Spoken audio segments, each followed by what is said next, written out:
মশলা পাওভাজি।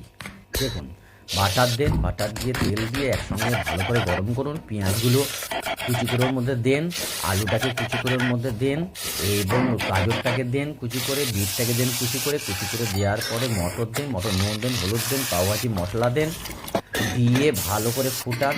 ভালো করে ফুটানো হয়ে গেলে পাশে সরিয়ে রাখুন। এবার বাটার দেন, বাটার দিয়ে পেঁয়াজ কুচি দেন, পেঁয়াজ কুচি দিয়ে এবং তেল দিয়ে আর একটু ঘি দিয়ে ভালো করে টমেটো কুচি দিয়ে, নুন দিয়ে, হলুদ দিয়ে, জিরে গুঁড়ো দিয়ে, পাওভাজি মশলা দিয়ে ভালো করে সটে করুন এবং ক্যাপসিকাম কুচি কুচি করে ওর মধ্যে দিয়ে দেন।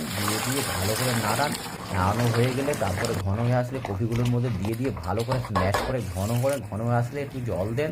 জল দিয়ে নামিয়ে দেন, নামিয়ে দিয়ে ধনেপাতা দেন, আর একটু মাখন দেন, মাখন দিয়ে নামিয়ে দেন। আবার একটুখানি মাখন দিয়ে ওটাকে চাটনির মধ্যে দিয়ে পাওভাজির মধ্যে করে রেখে দেন এবং আলাদা করে একটু নিয়ে খান। দারুণ।